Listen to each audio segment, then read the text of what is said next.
دوسرا مقدمہ، اور دوسرا مقدمہ بھی آسان ہے، آسانی سے آپ کو اس سے گزار دیں گے اس مرحلے سے۔ دوسرا مقدمہ یاد رکھیے، دیکھیے واقعہ کربلا کے بعد سب سے زیادہ گریہ کس امام کا ملتا ہے؟ چوتھے امام کا ہے نا، 35 سال خون کے آنسو روتے رہے، یہی کہا جاتا ہے نا، ہم یہی کہتے ہیں جب کوئی بہت زیادہ روتا ہے۔ اور ظاہر ہے کہ آپ کے لیے تو یہ کہنا کوئی مبالغہ بھی نہیں ہے، تاریخوں میں بھی ایسے ملتا ہے۔ اچھا، 5 امام بھی کربلا میں تھے نا؟ کیوں؟ معاذ اللہ، کیا ان پہ کم اثر تھا؟ نہیں تھا نا، کم اثر تو نہیں تھا کربلا کا۔ اچھا، 6 امام، آج ہم 1400 سال بعد الحمدللہ 6 امام کی سنت پہ عمل کرتے ہوئے یہاں تک پہنچے۔ عزاداری زیر زمین سرداب میں 6 امام کے زمانے میں شروع ہو گئی تھی۔ خیر مجلس تو واقع کربلا کے بعد صحیح، لیکن میں ارتقائی منزلیں بتا رہا ہوں کہ 6 امام درس کے بعد طریقہ ہو گیا تھا۔ درس کے بعد کسی بھی شاعر کو یا ذاکر کو بلایا، میرے جد کے شان میں کچھ اشعار پڑھو، کچھ مصائب پڑھو، کچھ مدح پڑھو، تو یہ 6 امام نے ایک سنت بنا دی تھی مجلس کے نا۔ اب کوئی یہ سوال کرے کہ جو آپ آج کر رہے ہیں وہ کل نہیں ہوتا، تو یہ ہے، اس کا جواب ہے 2 طرح کا۔ ایک تو واقعی غلط ہے کہ جو نہیں ہونا چاہیے تھا، جس پہ آپ سن چکے ہوں گے، اکثر لوگوں تک پہنچ چکا ہوگا ہمارا پیغام، کہ بعض چیزیں کیا ہیں؟ توہین ہیں۔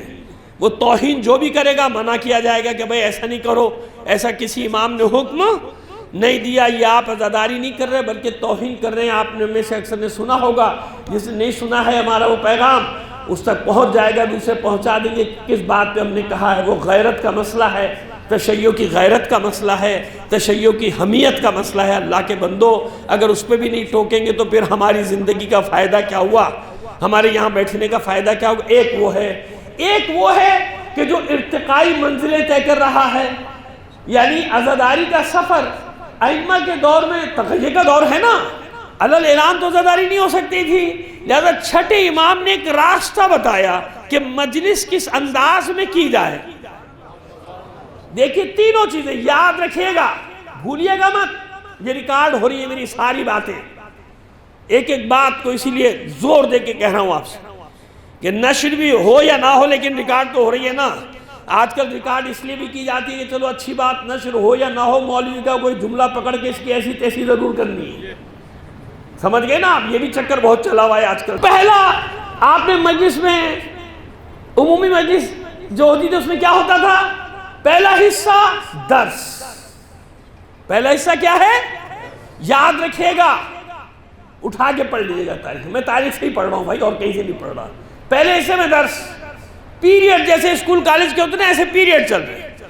دنیا کا یعنی جتنے بھی رائج علوم ہیں یہ مراد ہے میری، کہ کیمسٹری ہو، فقہ ہو، یہ ہو، طبیعات ہو، جو بھی ہو، ما بعد الطبیعات ہو، جو بھی علم، اور یہ بھی چیز تھی کہ اس وقت بھی امام نے اسپیشلائزیشن کرایا، یعنی صلاحیتیں دیکھ کے کہ کس شاگرد میں کیا صلاحیت ہے اسے وہی تعلیم دی۔ یہ میں ایک ایک کی تفصیل بتاؤں گا مجالس میں، زندگی شرط ہے، یہ میں ایسے خالی دعویٰ نہیں کر رہا ہوں، میں بتاؤں گا الگ الگ کہ امام نے کس کو کس کام سے روکا کہ تمہارا میدان نہیں ہے، اور دوسرے کو حکم دیا تم جاؤ، تم جا کے بحث کرو، تم جا کے اس سے مباحثہ کرو، تم جا کے اس سے مناظرہ کرو، الگ الگ بنایا۔ پہلا مرحلہ کیا ہے؟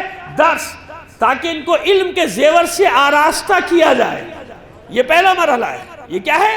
پہلا مرحلہ کہ ہر مجلس کا آغاز کس سے ہو رہا ہے؟ درس سے ہو رہا ہے، تاکہ یہ جب اٹھ کے جائیں تو سیکھ کے جائیں، کیونکہ خالی درس لے کے نہ جائیں۔ درس اثر نہیں کرے گا، تبلیغ اثر نہیں کرے گی جب تک اہل بیت یعنی علی اولاد علی کا ذکر نہ ہو جائے۔